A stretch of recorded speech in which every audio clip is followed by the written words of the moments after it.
गुरुदेव, जैसा कि आपके द्वारा वर्णित है और अनुभव में आता है कि समाधि पश्चात आशा विचार इच्छा विचार आशाएं शून्य हो जाती हैं। तत्पश्चात आपके द्वारा मार्गदर्शित किया गया है कि संयम की प्रक्रिया को अपनाया जाए।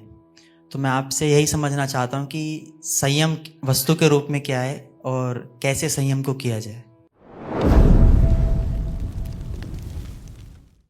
प्रणाम परम पूज्य गुरुदेव। गुरुदेव, जैसा कि आपके द्वारा वर्णित है और अनुभव में आता है कि समाधि पश्चात आशा विचार इच्छा विचार आशाएं शून्य हो जाती हैं।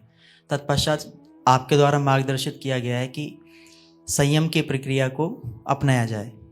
तो मैं आपसे यही समझना चाहता हूँ कि संयम वस्तु के रूप में क्या है और कैसे संयम को किया जाए। धन्यवाद।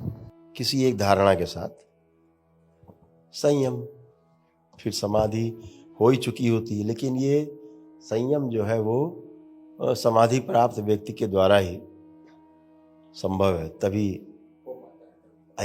तभी वो सृष्टि अपना द्वार खोलती है, मतलब अपने में समाहित करती है।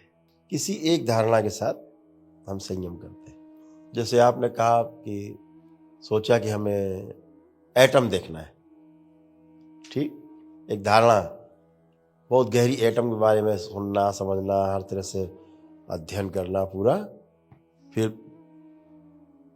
छोड़ देना।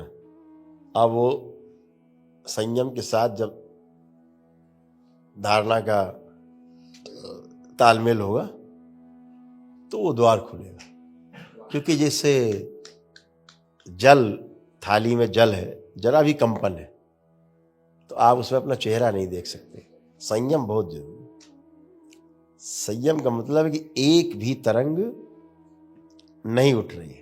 Rahul had a very interesting question. He said after Samadhi there is a stage called Sanyam. Zajímavá otázka zněla, že po samádi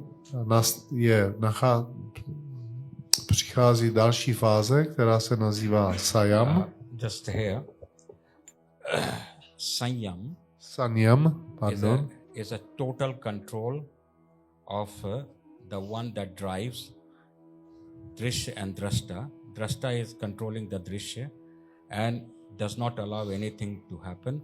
And that is possible only after having attained Samadhi, or else every time at some stage or the other, there will be always imbalance at some point of the stage in Sanyam.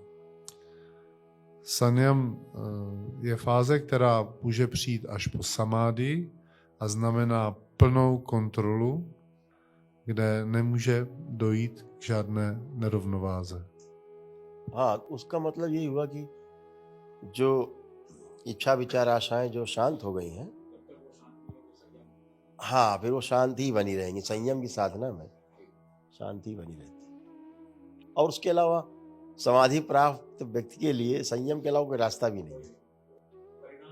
हाँ, उसके अलावा कोई रास्ता नहीं, वही रास्ता है।